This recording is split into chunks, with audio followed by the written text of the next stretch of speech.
नमस्कार दोस्तों। गुजरात के अहमदाबाद में एयर इंडिया का प्लेन क्रैश हो गया। दोस्तों, यह घटना कल यानी 12 जून को हुआ जब एयर इंडिया का प्लेन अहमदाबाद एयरपोर्ट से लंदन के लिए टेक ऑफ कर रहा था। दोस्तों, बताया जा रहा है कि जब यह प्लेन टेकअप कर रही थी तभी अहमदाबाद के मेघानी नगर में वह दुर्घटनाग्रस्त हो गई। यह हादसा हवाई अड्डे के पास स्थित एक मेडिकल कॉलेज के नजदीक हुई, जिसमें मौके पर आग लग गई और धुएं के भयावह नजारा देखने को मिला। दोस्तों, बताया जा रहा है कि इस प्लेन में 242 यात्री मौजूद थे, जिसमें सिर्फ एक ही बच पाया। साथ ही साथ यह भी बताया जा रहा है कि हादसे में जान गंवाने वालों में इलाके के स्थानीय लोग भी शामिल थे, जो विमान की चपेट में आ गए। दोस्तों, इस घटना में अभी तक 265 से भी ज्यादा लोगों की मारे जाने की खबर है। दोस्तों, इस घटना के बाद पूरा देश स्तब्ध है। जान गंवाने वाले सभी यात्री लोगों के परिवार के साथ मेरा संवेदनाएं हैं और पूरा देश उनके साथ है। दोस्तों, विमान क्रैश होने के बाद इस हादसे को लेकर काफी तरह की थ्योरी चालू हो चुकी है। कुछ लोगों का कहना है कि ये इंजन फेल हो गया, तो कुछ लोगों का कहना है कि इसकी तकनीकी खराबी आ गई। कुछ लोगों का यह भी कहना था कि इसमें अत्यधिक मात्रा में ईंधन मौजूद था, जिसके भार को इंजन संभाल नहीं पाया और दुर्घटना हो गई। ऐसे में दोस्तों, विमान के ब्लैक बॉक्स से ही अब हादसे की असली वजह का पता चल पाएगी। इसीलिए दोस्तों, विमान के क्रैश होने के बाद जांचकर्ता अक्सर ब्लैक बॉक्स की तलाश करते हैं। दोस्तों, इस ब्लैक बॉक्स से जांचकर्ताओं के लिए जानने में काफी सहूलियत होती है कि आखिर विमान दुर्घटना किस कारण से हुआ है। और दोस्तों, यहाँ अच्छी बात यह है कि इस दुर्घटनाग्रस्त विमान का भी ब्लैक बॉक्स मिल चुका है। तो आइए दोस्तों, आज की वीडियो में जानने की कोशिश करते हैं कि आखिर ब्लैक बॉक्स क्या होता है, यह कैसे काम करता है, पहली बार इसका उपयोग कब किया गया था। दोस्तों, ब्लैक बॉक्स जैसे कि नाम से ही पता चल जाता है कि कोई यह काला रंग का कोई बॉक्स। लेकिन दोस्तों, यह काला रंग का नहीं होता, यह लाइट ऑरेंज कलर का होता है। वैसे दोस्तों, शुरुआती के समय में इसका रंग लाल हुआ करता था। कहा जाता है कि उस दौरान इसे रेड एग भी कहा जाता था। लेकिन दोस्तों, फिर इसके भीतरी दीवार काले होने के कारण इस डिब्बे को ब्लैक बॉक्स कहा जाने लगा।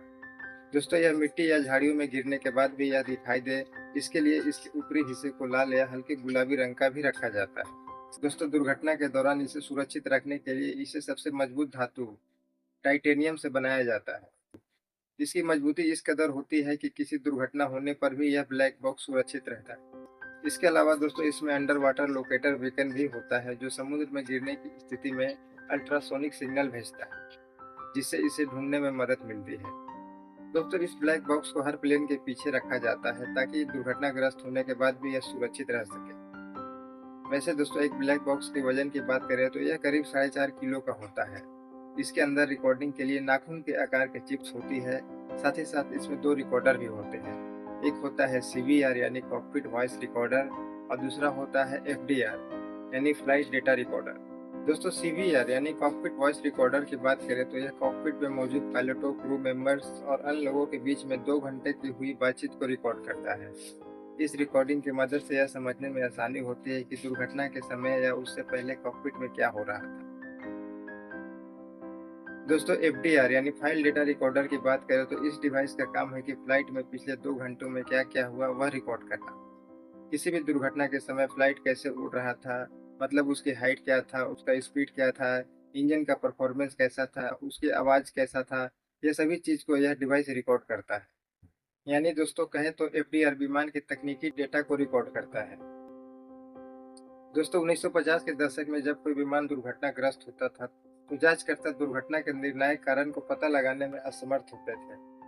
दोस्तों, इसी समस्या का समाधान करने के लिए ऑस्ट्रेलिया के एक वैज्ञानिक डेविड वारेन ने इस ब्लैक बॉक्स का आविष्कार किए थे। इस तरह से दोस्तों, ब्लैक बॉक्स का इस्तेमाल 1950-60 के दशक से ही हो रहा है। वैसे दोस्तों, जब कोई प्लेन दुर्घटनाग्रस्त होता है और उसका ब्लैक बॉक्स मिलता है तो उसके डेटा को विश्लेषण करने में 10 से 15 दिन लगते हैं।